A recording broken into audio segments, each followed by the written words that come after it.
Greetings and salutations, people. Well, you know, we all hear the old saying there, you can't control the weather. Is that right? Is that what you think? Well, we have governments out there talk about it. The first one we're going to look at is cloud seeding. They talk about it on the news. Tasmania, government talks about it. They apologise, they caused a big flood. We're going to look at that. Also China, during the Olympics, wanted to make sure there was good weather, so they made it rain beforehand. We're going to have a look at that. Secondly, we have etheric forces, just using the ether, tools that use no other power but to spin them. Etheric forces have been studied from 1939, 1940, right through 1980s, 1990s. A person by the name of Trevor James Constable doing weather experiments with the United States government. It's a very interesting video. And if you watch it to the end, there's a time lapse. Rain in 18 minutes. So, thirdly, we're going to look at frequencies, where they are using towers to project frequencies to control where the patterns go. Drag them off land, push them on land, hold them in certain areas to cause flooding. Take these with a grain of salt as you wish. But remember, what we're about to look at is for educational and entertainment purposes only. I invite you to research. Research it. It's the only way you're going to find out.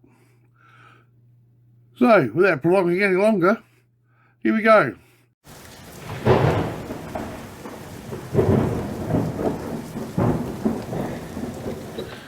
For those that don't think weather modification is a science, or hasn't been written about, or hasn't been thought about, check out the books.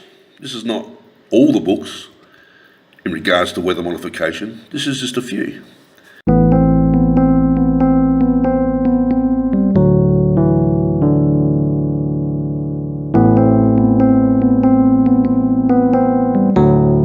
But have we come to the point where we can control the weather? Let's talk about cloud seeding. Residents in southern Tasmania are demanding to know why cloud seeding was conducted over the Derwent River catchment the day before the worst floods in 40 years. Cloud seeding is a technique used to increase rain. Hydro Tasmania has confirmed it flew a cloud seeding flight despite the weather warnings. When we were kids and we'd look up and see a plane, you know, there was a contrail behind it, but then again, within 2 or 3 minutes, that thing just starts disappearing behind the plane. And it's almost as the plane is going, it's like the contrail is going with it. So what's the difference between a chemtrail and a standard contrail? Well, a contrail dissipates pretty quickly after the jet has passed overhead. On the other hand, there is a chemtrail, which does not dissipate, but it continues to spread out and spread out and spread out. If anybody ever asks you the difference between a chemtrail and a contrail, there it is. You see that line?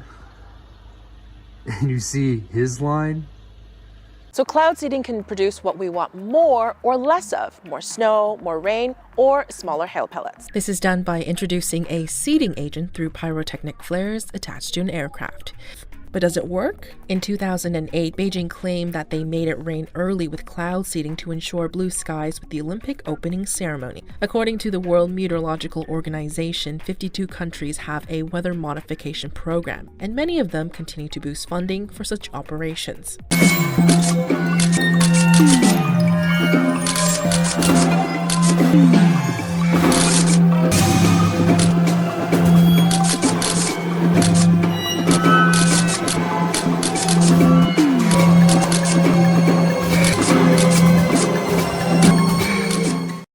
Try to make it rain. We have these flares that contain a mixture of salts, and this is called cloud seeding.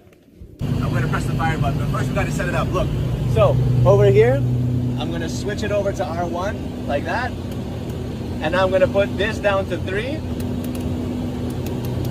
like that, and I'm going to press fire. You ready? 3, 2, 1.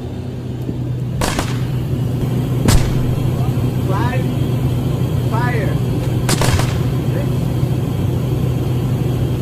Fire.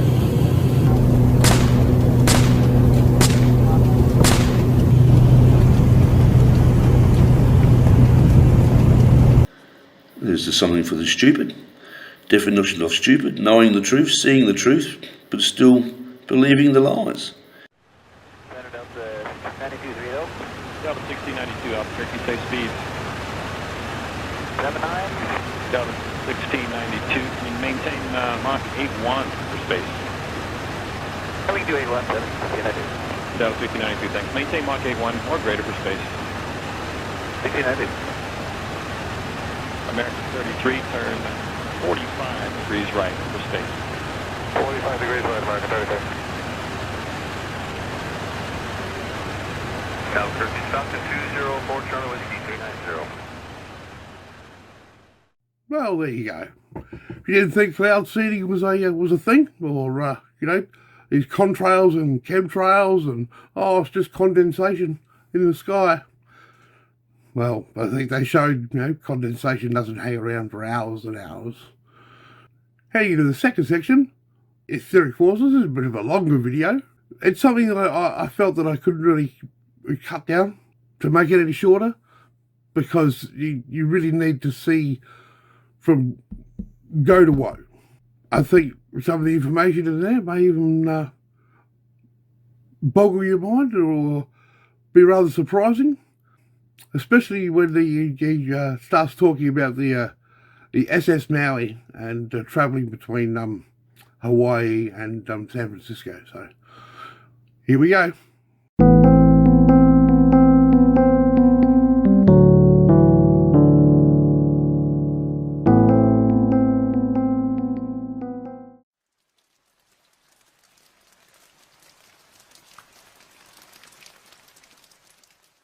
This is the Black Widow, a basic projector of etheric force consisting of a PVC tube with associated lined cone. Here is another version of it. The cone and the tube are geometrically related to each other. All of these devices are basically projectors of etheric force. Even a simple cone, like this, is a projector of etheric force.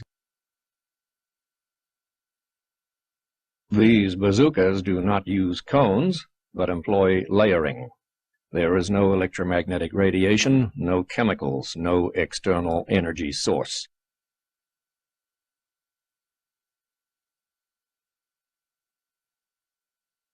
This is the termite. We call it that because as the ship moves and this rotates, it literally bores into the ether, setting up etheric vortices. You're going to see these. Termites come in different sizes. This is a termite 135. Also a vortex generator. This is a small one, about the size of a coffee cup, the 4x4. This is the Box Apache, a basic and simple generator of vertical etheric vortices. Such an arrangement stirs vertical ether currents into vortices, and these translate into rain. This is the brainchild of Irwin Trent, my oldest and closest associate. We call it the skimmer. It's simpler than the simplest transistor radio, but it will make rain in high pressure. You'll see this.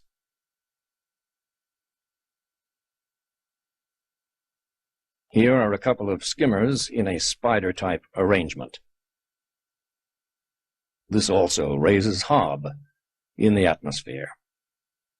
No chemicals, no electricity, ever. Some of them are pretty small, as you can see from my hand. We call this one the Matterhorn. There's a couple of very precisely tuned chambers there, but once again, no chemicals and no electricity, just the power required to rotate this thing.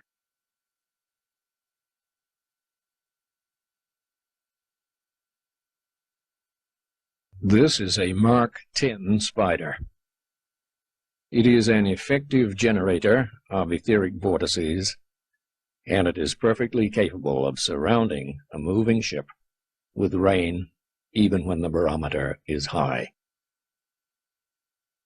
There are many variants of the spider.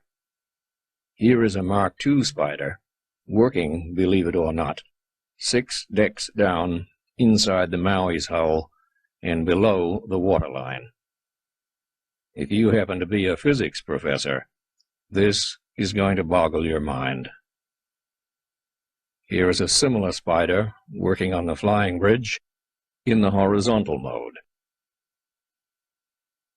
With these devices, the idea is to cater to the ether's tendency to move in the form of vortices.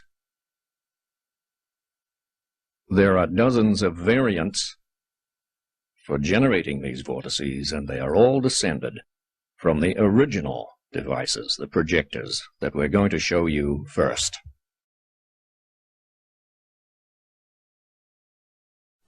In the earlier teachings of Dr. Rudolf Steiner, this energy form is called the chemical ether. Dr. Reich demonstrated the existence of this orgone energy, or primary energy, or chemical ether, visually with the orgonoscope, an instrument that he designed, thermically with calibrated thermometers, with the electroscope, and with the Geiger-Müller counter. That was all done in his lifetime. In more recent years, Dr. Walter Stark, a Swiss physicist, developed a special device, a digital instrument called the organotester, that provides a continuous digital readout of the activity of this free primary energy.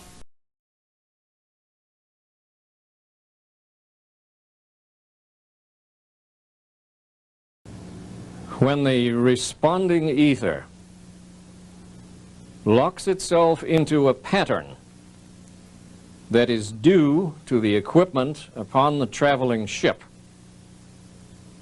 that pattern of gross meteorological effects occurs regardless of the existing surface weather.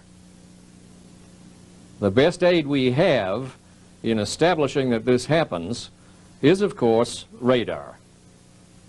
Let's take a look at an example of this kind of thing. This is a photograph of the collision avoidance system of the SS Maui, taken on the 30th of April, '89. Now, the collision avoidance system gets its information from the Maui's radar. So everything you see here has been derived from the Maui's 3-centimeter radar. This red dot here, which I have stuck on the photograph, that represents the Maui. That's her at the center of the screen, that red chip. This dotted line here is her course line from Honolulu to San Francisco. This circle represents the ocean area around the Maui with a radius of 24 miles. So this circle actually has a diameter of 48 miles. An important clue here to what is going on is this sea clutter out in this direction from the Maui. That is caused by the vessel's headwind coming in on this bearing. Any experienced deck officer in the merchant marine, any experienced naval officer will tell you that this sea clutter gives you a clue to the existence of about a 20-knot wind coming in this direction.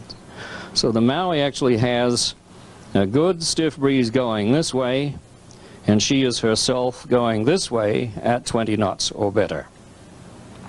Look at this rain formation here extending up here like this at right angles to our course. A considerable amount of moisture. Millions and millions of tons of water are coming down out of this as we go.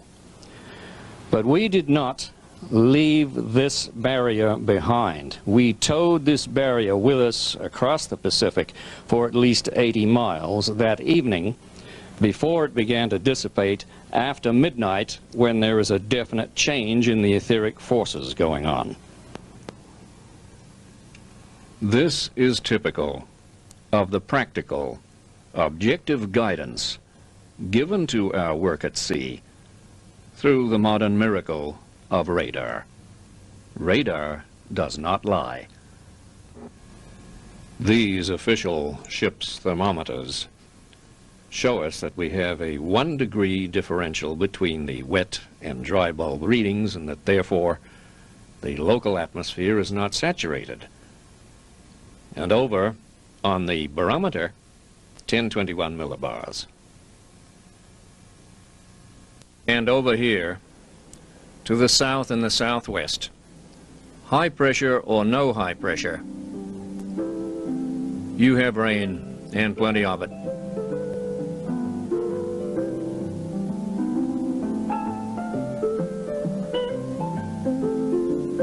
I wonder how it came about.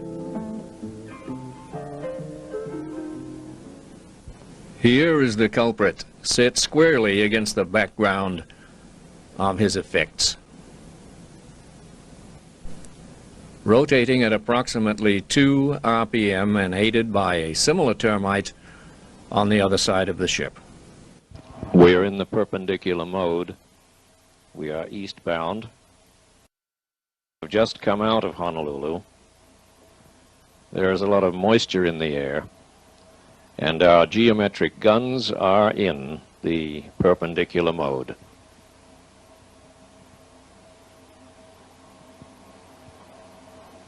We get a very rapid brew-up. Massive and vivid.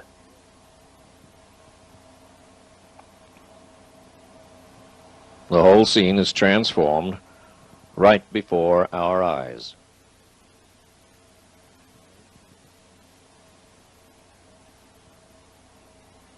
And there you have it. All the way up to rain in that shorter length of time.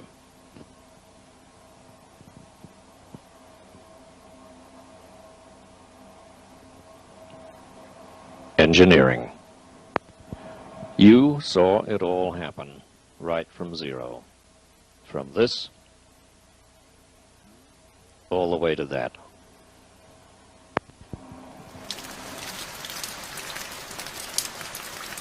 Okay. Well, how's that, eh? How's that time lapse at the end? Just unreal. Unreal. Film from one boat. You see the other boat in the distance. You've got that rectangular piece over the boat in the distance.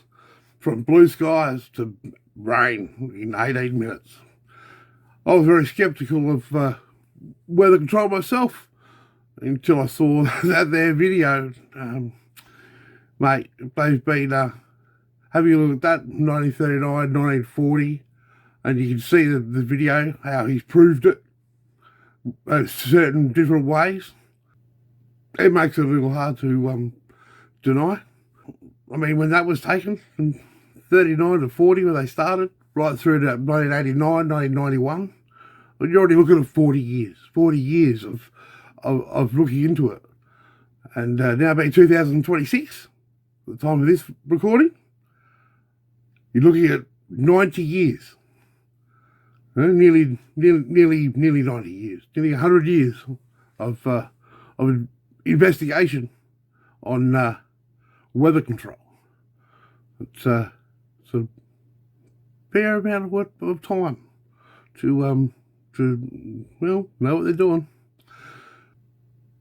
All right, here we are at the third and final section, frequencies and pulses using beams and that. And I think some of this might open your eyes as well. I hope so. Open mine. If you've got this far, please like and subscribe. Share. It helps out the algorithm.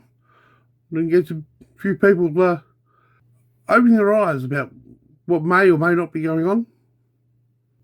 But without any further distraction, let's get into the third segment. Frequencies, beams and pulses.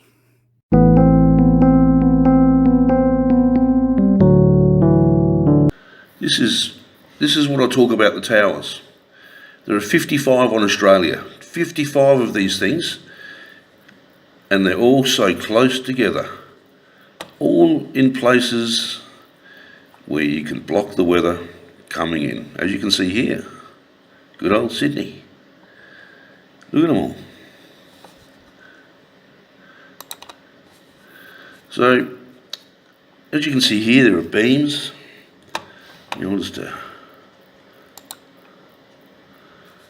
can see here, like the size of the circumference around each tower. This is one here. Look how far it goes. Now, if they're supposed to be doing satellite stuff or checking the weather, why are these things so close, and why do they only go out that far? As you can see, there's good rain coming in here, and before it even gets on land, it's gone. It's all gone. There's beams down here, and you can even see lines here, like a frequency, like a pulse, boom type thing. This is down in Tasmania. Look at this. Where do you see circles in cloud formations? And there's another one over here.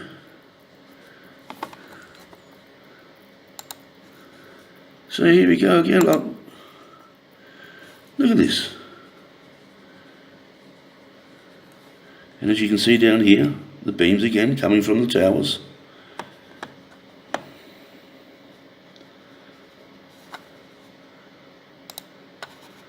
There's another one.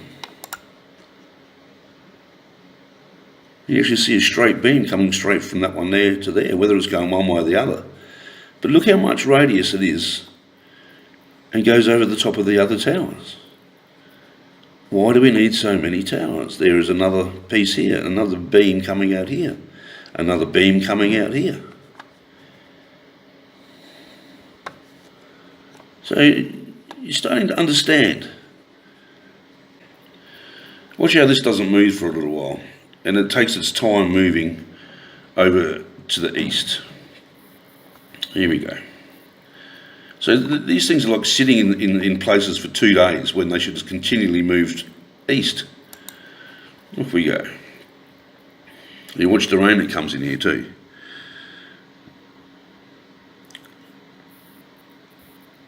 It just sits there. So we have the rain that just left Sydney over here, and it's all splattering and disappearing. But back over here, that high now is going up here. Watch what it does, it just sits there. This actually pushes all the rain away. Go out a bit so we can see there. This high just goes up into here. Look at it bending and conforming, when these ones here are naturally just circles. Why are they bending? Look, now it's coming back into the bite and sitting there. Now watch this. Like, they're going to destroy this rain coming in.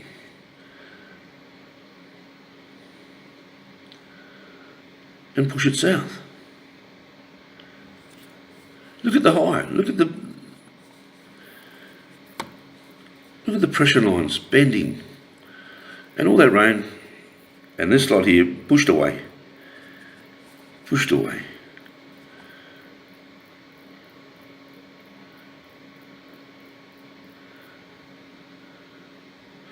This one comes in sideways to push all that down.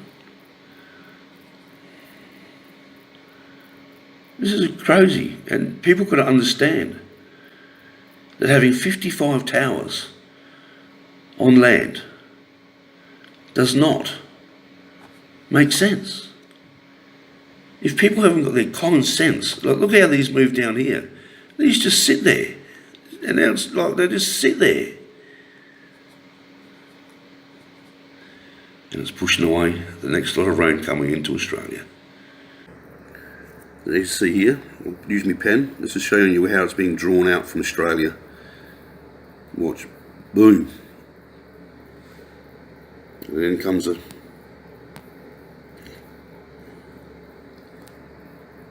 boom.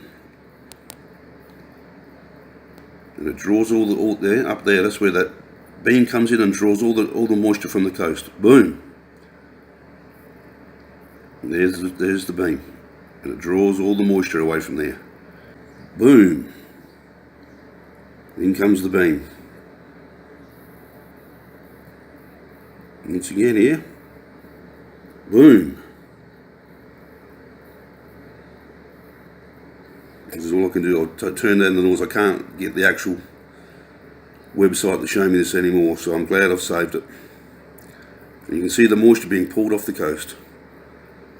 Here we go again. Boom. Crazy, crazy stuff. You can see it booming out there. It blows everything away. Everything. You see it all going back north. And it's all pushing down here, then all of a sudden, boom, off it goes, away from Australia. And all the moisture comes out.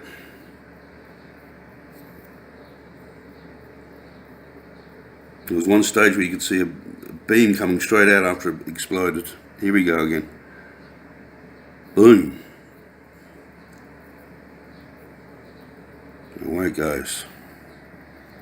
Absolutely crazy.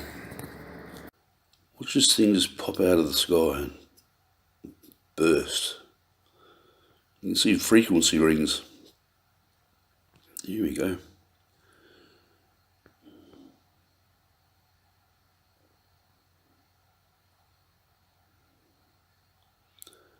Right guys, so this is a warning. Mullumbimby's about to go under. Lismore's probably already under, and I'll show you why. I'll tell you why. It's very simple. You have up here, you have something off the coast here. It's minus 60 degrees, okay? They're using something to lower the temperature to push this cold down. Then they're releasing particles here, and that's pushing down into northern New South Wales. And then they have the radar Doppler systems from Moree, okay, there's a Grafton one as well, which is pushing up. That's why we have these straight lines across here, straight lines, Moree, straight line, pushing the system, holding it in there, creating the cold, okay? This is the cold front.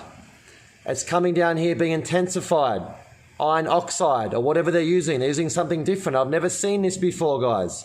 I've been looking at the skies for 10 years. Look at my YouTube, 10 years I've been doing geoengineering. This is new.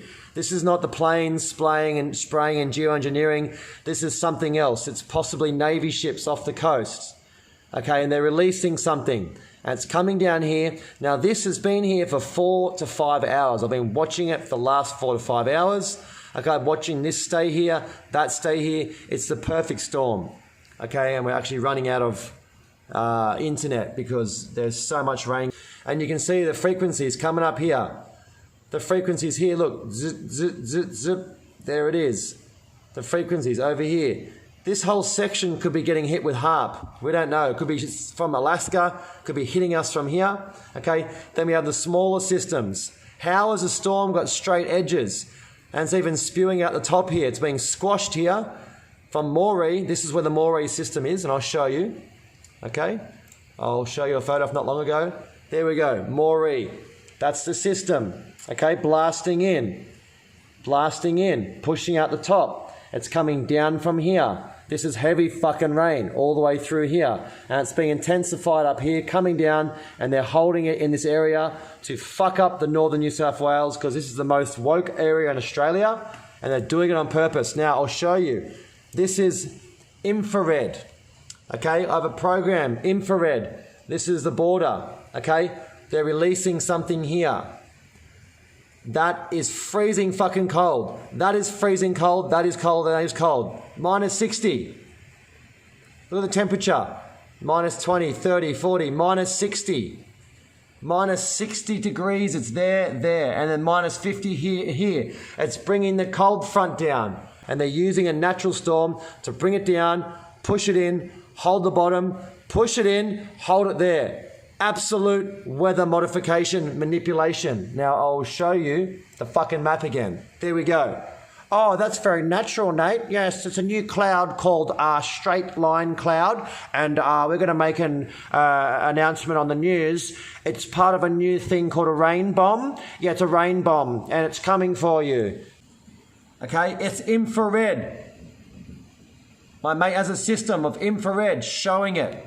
Look at it. Minus fucking 60 degrees. Why? 1, 2, 3, and 4 off the coast. that could be on the coast. It's right on the edge. Okay, now we're back to the live map. Here we go. Look at the frequencies. You don't see them on the photos. It's hard to see because it's being pumped. Here, hitting it,